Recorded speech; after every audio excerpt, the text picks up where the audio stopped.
That just made it so hard for him to line up. What's up, guys? How you guys doing? Good. Well, I have you guys here today because we're going to look at some Bible verses. I'm going to pull one out, I'm going to read it, and you guys are going to tell me how this one-hit wonder verse is just overused or misconstrued or used to just dismiss people. And I just want to hear your thoughts on it and see if you can figure out what it really means as opposed to what people think it means. You guys ready? Yes, Yes. All right. Number 1. Corinthians 10:13. No temptation has overtaken you except what is common to mankind. And God is faithful. He will not let you be tempted beyond what you can bear. But when you are tempted, he will also provide a way out so that you can endure it. So, Go. So I think there's a couple hidden in there. You'll often hear people say, God won't put more on you than you can bear, and leave it at that. And when I was really young, one of my sisters said that, and my mom stopped her, and she was like, wait, what did you just say? She's like, the Bible says God won't put more on you than you can bear. She's like, find that for me. My sister spent like 10 minutes like Googling, looking through the Bible, and then mom was like, first of all, that's out of context. Like, God will put more in general on you than you can bear, because you're supposed to be leaning on him for your strength.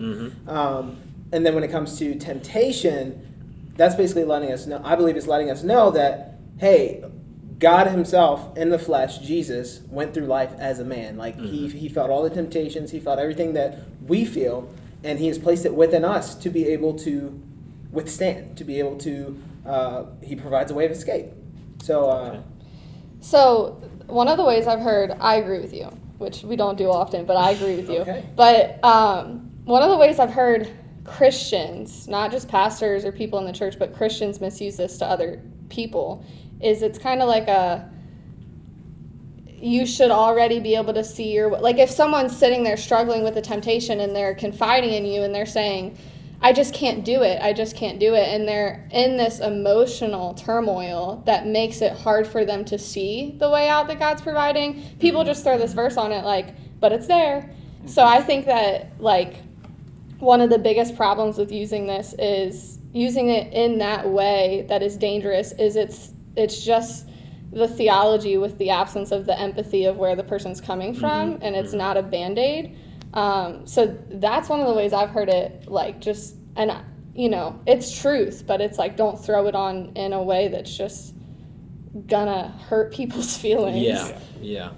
Y'all covered it. I mean, that's exactly what I would have said, what both of y'all said. So people use that as a Band-Aid. Yeah. Don't do that. So in one sentence, how would you deliver this lesson to somebody? One hit wonder sentence. I think that the biggest underlying concept here that goes beyond just temptation is that God is for you and with you. So he's not just going to do it for you, but he is for you. His heart is for you, and he's with you, and he's fighting with you. You're not going to fight on your own. It's also not going to be super easy. He's not going to take over the fight for you, but he's for you in his heart, and he's with you in the fight. Ooh, so in one sentence, I like it. Yeah. I think that's I like that, somewhere but around, let's condense it. walk with God as he walks with you, something like that. Where it's Amen. like, Yeah, it's, Good. yeah. I like it. All right. One more. No? One more? We got next one. All right, here we go. Jeremiah 29:11.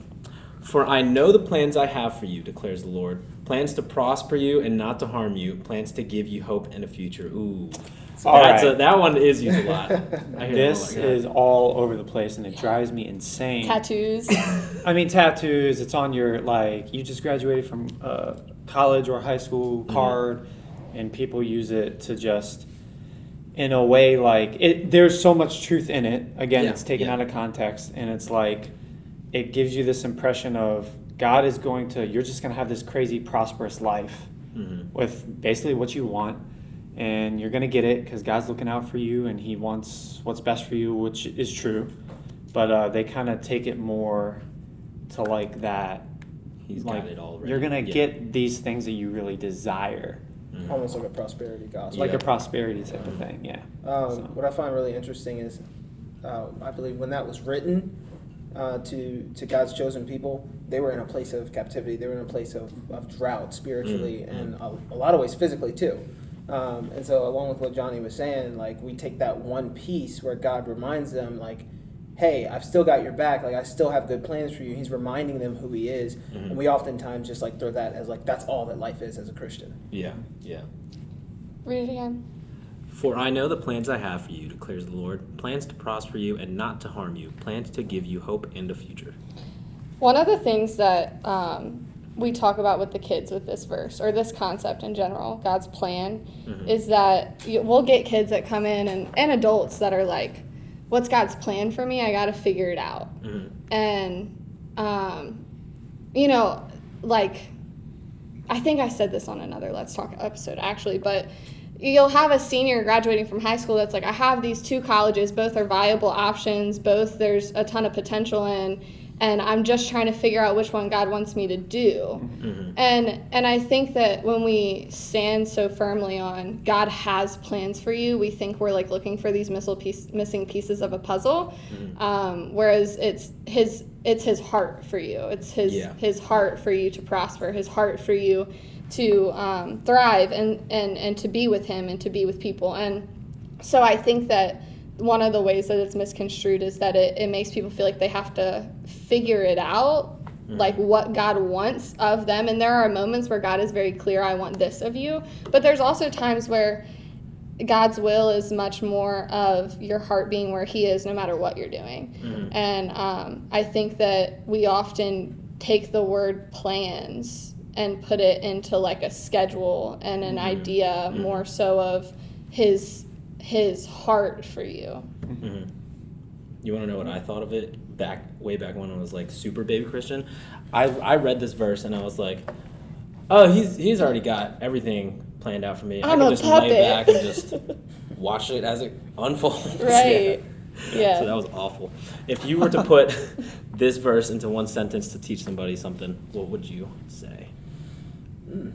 Since I talked in 4 sentences last time. Well, you go ahead. Talk all your sentences, and I'll sum it up. This is how we work. Yeah. This is how we work together. Yeah, I mean, I think God's will is more about God's plan is more about his will and heart for you than it is the things that he wants you to do. Okay, what you got? I'm good with that. I like That's that. Nice. That's good. Short and I like sweet. that. That's good. He would correct me if we weren't on camera. Actually, it's this way. Next one. Here we go. Ooh. Peter 5:7. Oh. This is good. This is good. 1 Peter 5:7. Cast all your anxiety on him because he cares for you. There you Okay, go. so I'll wait. I'm gonna take the That's low it. hanging fruit. I'm gonna take the low hanging fruit here. So many people will look at someone who's like nervous about something. It could be a senior who just graduated high school and they're, oh my gosh, I don't know what school to go to, or I don't feel like I want to go to college. I want to take up a trade or this or that. Any kind of life decision, or people that legitimately struggle with mental health, and it's so easy for Christians to just throw that verse out there and be like, oh, cast all your cares, cast all your cares. It doesn't matter. And that is so dismissive. It's such a turnoff to the gospel because it goes so much deeper than that. I'll stop there. That's a low-hanging fruit. Well, people use it to make you feel like your faith stinks. Yeah. Right? It's like, oh, if you have anxiety, your faith isn't strong. You're not listening Not to true God at all. enough or something. Like, absolutely false. So that's the other issue with that verse is I've heard it used in that way. Like, oh, I'm nervous about this or that. Well, cast your anxieties on the Lord because he's got you. Yeah, and I'm It's not like, gonna lie, I've been guilty of you know, saying that too before. Yeah. Some of my students would be like, "What are you worried about? God's got you. Don't worry." I think that like one of the ways that makes people feel is like it's an automatic thing. You know, you say, okay, God, everyone's telling me to cast my anxieties on you. I'm anxious about this. And then it's like, what, you gonna fix it? Like and again, it's waiting for God to do all of the work in your heart when I think that the more practical way that this plays out, casting your anxieties upon him consistently and every day and every moment is more a practice of taking your thoughts captive than it is making you not anxious. Because like Theo said, there's people that have, you know, anxiety disorders or whether it be emotional, physical, or or spiritual or all of the above, like you can still feel all of those ways because of the kind of attack you might be under or because of whatever you're experiencing, but you can still experience the fullness of the heart of God by talking with him through it, and by being in by this verse prompting conversation instead of prompting like a Band-Aid to just fix it. All right. I think I got the sentence. You got the one-liner? You got one? So read it one more time. It's cast all your anxiety. Cast all your anxiety on him because he cares for you. So I would pretty much basically say, like, talk to God about your anxieties because he cares about you and he's going to help you. You know, because that's Yeah, not I mean- saying he's going to take it away, but Right. he's going to help you deal with it better because he does. So I mean, yeah, that was pretty that's kind simple. of what I would yeah. say. Yeah. All right. Next one. Psalm 46:10. He says, "Be still and know that I am God. I will be exalted among the nations. I will be exalted in the earth."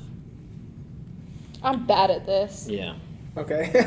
Like when people tell me that, I don't like this verse being thrown in my face. That's what I was getting ready to address. That's another one, a little bit like the last one, where in my opinion, sometimes we can get a little frazzled. Sometimes we can, or even if it's just trying to figure out the heart of God, or maybe not necessarily something that you're nervous about, but it could be something that you're just trying to figure out, and someone could just kind of throw out there, "Be still, just be still." Yeah. And it's like, okay, well, how does that actually help me? Like I sit in my room and I'm just twiddling my thumbs and I don't feel anything different. Yeah. I don't, and so just to throw out there, be still and know that I'm God. That's not very helpful in the moment. I think it can be, again, another a big turnoff to the gospel. I try to think about that because when I'm talking to students and I'm trying to walk them through like what worship looks like on a daily basis, and then what actual like intimate spiritual intimacy time with God actually looks like, it's really hard because some of that stuff is legit. Like sometimes you got to sit still and take time and train your mental and your physical body to actually sit still and be in God's presence.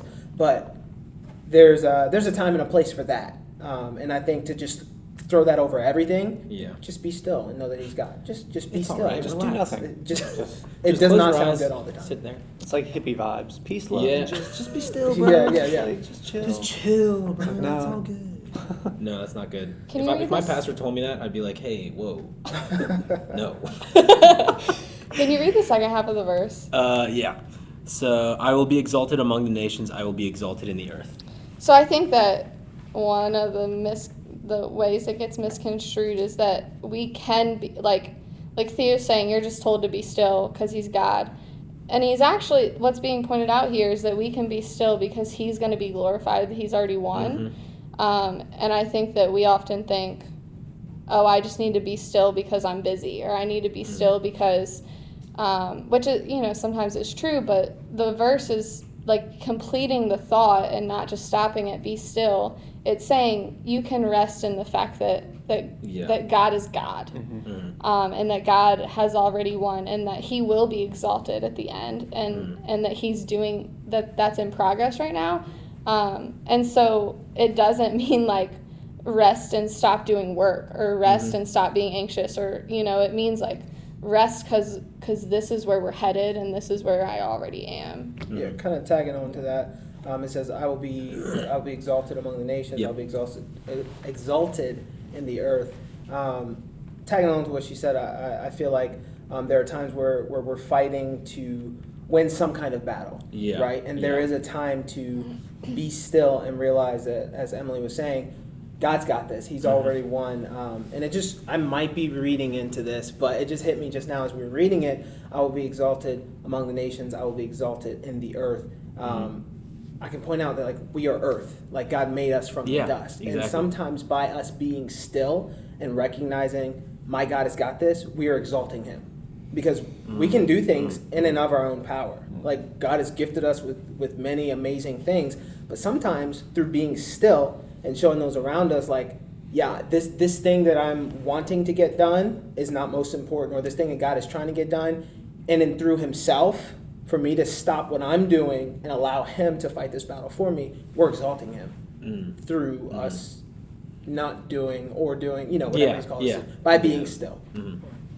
Oh, I like that. This was a confusing one for me, I'm not going to lie. What do you guys have in terms of a sentence or a one-liner? I mean, like, Because I feel like this one and the last one kind of go well together. yeah, I think it's more of like he is already there, but he is also here. Like, like that's like taking out the whole be still thing. Like, you'll be still because of that. It's more about God's presence is already there and it's here, which is the reason for the glory that can be brought to him both in the future and right now. And that's why we can be still. Again, I gave you 4 sentences. But think that's of what like- I do. I got a sentence. I got a sentence for you guys. Be still, my soul, as Jesus is here. Shameless Pretty much plug. that. I mean, like, just NEWLIFE remember, like, hey, remember, he is really in control. Yeah. Yeah. Also, the Hey, battle is over. remember. The That's war's not telling been you to won. stop. It's just like, hey, remember. Yeah. Yeah. That's the sentence. Hey, remember this. Remember this. Remember. That's all. All right, next one. Dude, these are getting pretty deep in there. All right. Matthew 18:20. And if your eye causes you to stumble, gouge it out and throw it away. It is better for you to enter life with one eye than to have 2 eyes and be thrown into the fire of hell. Yeah. Yeah. Kids like to laugh at this one. Yeah. This one is very harsh. So yeah, that was my thoughts exactly. Mhm. It's kind of harsh.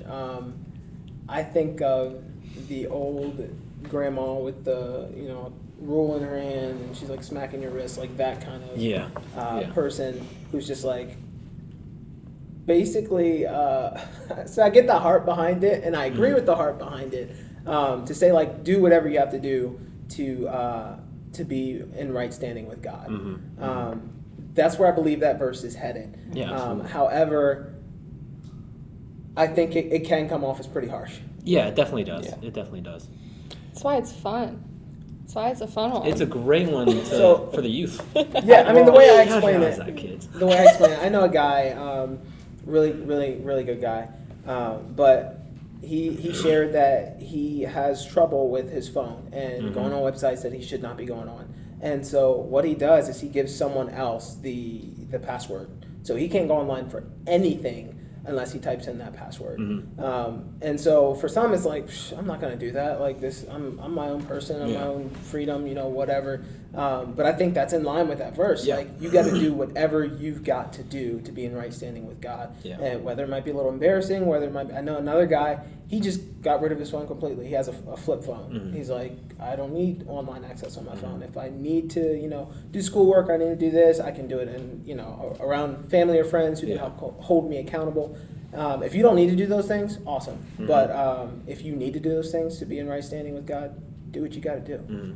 And I think this falls in line with just living sacrificially, honestly, because if you're not willing to sacrifice what it is that's holding you back in your life for God, like, I mean, granted, an eye is pretty brutal, but same thing like a phone. Like when we're doing fasts and stuff, I'll sacrifice something that I love and truly enjoy, Now, I do think that I've heard this one used in a way that shames people. yeah. Mhm. That's That what I is was gonna kind of say. like somebody comes to you with a struggle, for you to just quote this is kind of telling them you're really not trying that hard, because you should just stop. have gotten rid of your phone. You should, instead of like helping understand where they're at and like help them find that next step, if you just kind of throw that out there, it can bring this shame and guilt of like, wow, I am terrible, I'm not trying hard enough, Yeah. So I think this verse is kind of like the answer to the other one that's saying God always gives you a way out of temptation. And it's more, like Johnny's saying, it's more of a tool to help someone see, like, there is a way out. What do you need to give up? All right, one-liner. Do what you got to do. Do what you gotta do. That's I like actually, that. That's a great one to end on, too. yeah. Do what you gotta do. Do what you got to do. All right. Well, thanks for joining me tonight. Yeah, thanks for Today, having us. whenever you guys are watching. We'll see you next time. we love you, Kyle.